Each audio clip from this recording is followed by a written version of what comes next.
इनकलाब की पहली किस्त। जी हाँ दोस्तों, सीरियल इनकलाब की पहली किस्त 15 मार्च 2022 को श्रीलंका में शुरू होती है। श्रीलंकन वज़ीर आज़म के खिलाफ अवाम एक तारीखी नवैयत का एहतजाज करती है। ये एहतजाज इतना शदीद किस्म का होता है कि इस एहतजाज के नतीजे में श्रीलंकन वज़ीर आज़म को अपनी वज़ारत उज़्मा से इस्तीफ़ा देना पड़ता है। जी हाँ दोस्तों, और अगर बात की जाए इनकलाब सीरियल की दूसरी किस्त, वो बांग्लादेश में रिलीज़ की जाती है अवाम की तरफ से। 5 अगस्त 2024 को हसीना वाजिद के ख़िलाफ़ एक तारीख़ी नवैयत का एहतजाज वहाँ के स्टूडेंट्स की तरफ से रिकॉर्ड करवाया जाता है। ये एहतजाज क्यों रिकॉर्ड करवाया जाता है वो एक तारीख़ का हिस्सा है, लेकिन मैं जल्दी कुछ चीज़ें आपको बताता जाता हूँ। ये एहतजाज एक तालिब इल्म को गोली लगने के बाद शुरू किया जाता है और इस एहतजाज के नतीजे में हसीना वाजिद को मुल्क से राह फ़रार इख्तियार करनी पड़ती है। जी हाँ दोस्तों, और अगर बात की जाए हसीना वाजिद के इनकलाब के बाद, हसीना वाजिद के मुल्क से फ़रार होने के बाद जो अगला इनकलाब आता है वो इंडोनेशिया में आता है। 25 अगस्त 2025 को इंडोनेशियन अवाम अपने वज़ीर आज़म, अपने सदर के ख़िलाफ़ एहतजाज, तारीख़ी नवैयत का एहतजाज रिकॉर्ड करवाती है। ये एहतजाज इस किस्म का एहतजाज होता है कि इसके नतीजे में इंडोनेशियन सदर को इस्तीफ़ा देना पड़ता है। ये एहतजाज क्यों होता है?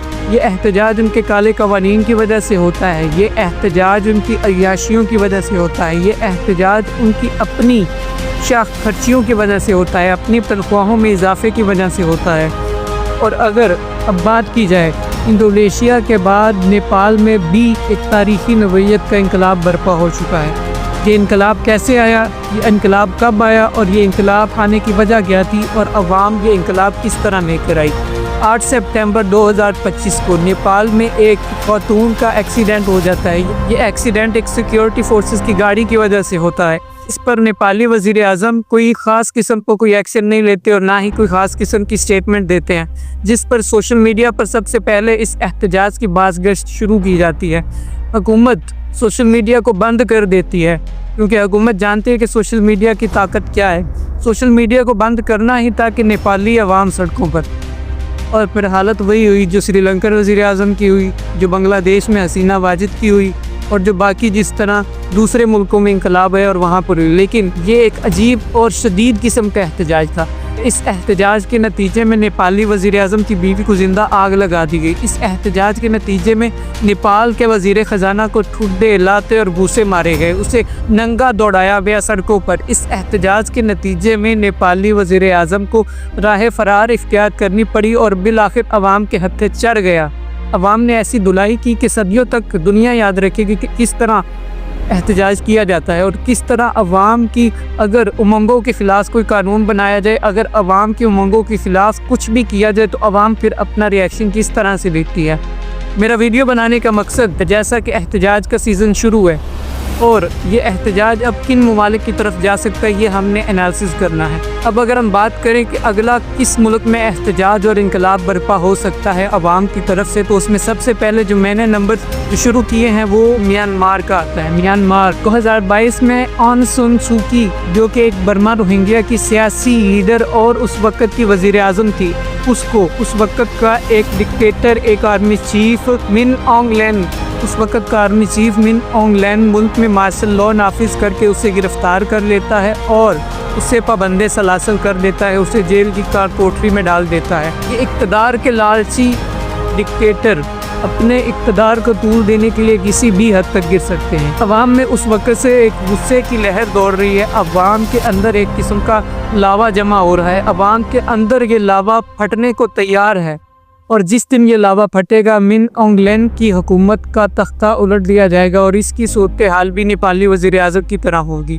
क्योंकि मिन ऑन्ग लैन काले कवानीन अवाम पर नाफिज कर रहा है। अवाम को दबाने के लिए दिन ब दिन शदीद और मजबूत किस्म के और घटिया किस्म के कवानीन का निफाज कर रहा है। तो मेरे ख्याल में जो अगला नंबर हो सकता है वो म्यांमार का हो सकता है। और म्यांमार के बाद अगर बात की जाए इनकलाब अवाम किस मुल्क में ला सकती है तो वो शुमाली कोरिया है। जी हाँ दोस्तों, किम जोंग उन के ख़िलाफ़ अवाम एक तहरीक चला सकती है जिसके नतीजे में इसकी हुकूमत का ख़त्मा हो सकता है। किम जोंग उन जो कि अपने वालिद की हुक्मरानी ले रहा है, अपने वालिद किम जोंग उनका वालिद किम जोंग जो कि एक डिक्टेटर था और मुल्क पर मार्शल लॉ के ज़रिए काबिज़ हुआ था, उसने इक़्तिदार अपने बेटे किम जोंग उन को आगे ट्रांसफ़र किया और अगर बात की जाए किम जोंग उन की, तो किम जोंग उन ने ऐसे काले कवानीन नाफिज किए हैं कि अवाम दिन ब दिन गुर्बत में पिस रही है और किम जोंग उन की अय्याशियाँ ख़त्म नहीं हो रही। किम जोंग उन के कुछ अजीबो गरीब कवानीन, जिनमें एक मैं आपको बताता हूँ। अगर आपने जुर्म किया है तो आपकी सज़ा आपको मिलेगी, आपके बेटे को मिलेगी, आपके पोते तक को मिलेगी। जी हाँ दोस्तों, 3 नस्लों तक आपके किए की सज़ा भुगतेंगे। आपकी 3 नस्लें आपका किया हुआ जुर्म और उसकी सज़ा भुगतेंगी। इस तरह के काले कवानीन का निफाज शुमाली कोरिया में नाफिज है। अवाम फ़िलहाल तो दबी हुई है काले कवानीन के बोझ के नीचे, लेकिन जिस दिन ये लावा फटेगा उस दिन एक तारीखी नौयत का एहतजाज और इनकलाब आएगा और लोगों को दिखाया जाएगा कि एक डिक्टेटर की जो असल जगह है वो क्या होती है और एक डिक्टेटर की आखिर में सूरत क्या बनती है और उसका हशर कैसा होता है डिक्टेटर का। और अगर अगले नंबर पर बात की जाए तो बाज़गश्त तो ये है कि पाकिस्तान में भी इनकलाब आने को तैयार है। इनकलाब पाकिस्तान की दहलीज पर पहुंचा हुआ है, लेकिन अभी इनकलाब कैसे आएगा? ये अवाम ने लाना है, ये नौजवान ने लाना है, ये आपने अवाम का मानना है कि पिछली 7 दहाइयों से मुल्क में हुक्मरान तो बराए नाम की हुकूमत करते हैं, असल में हुक्मरानी दस्ताने पहने हुए कुछ और बैक ग्राउंड पर जो हाथ बैठे हैं वो चलाने हैं हुकूमत को। असल हुकूमत वो कर रहे, जो सियासी रहनुमा हैं, जो सियासी हुक्मरान हैं, वो सिर्फ नाम नेहाद हैं। अवाम इन बैकग्राउंड में बैठे दस्ताने पहने हुए हाथों के ख़िलाफ़ निकलने को तैयार है और अवाम में एक किस्म का लावा जमा हो रहा है और जिस दिन ये लावा फटेगा इनकलाब पाकिस्तान के अंदर दाखिल हो चुका होगा। और अगर बात की जाए पाकिस्तान में इनकलाब किस तरह आ सकता है, जो पाकिस्तान में लोग मज़हब को लेकर बहुत पॉजिटिव है, मज़हब को लेकर लोग बहुत जज्बाती होते हैं। अगर ये तहरीक मज़हब के नाम पर शुरू की जाती है तो ये तहरीक इंशाअल्लाह एक दिन इनकलाब की सूरत में ज़ाहिर होगी।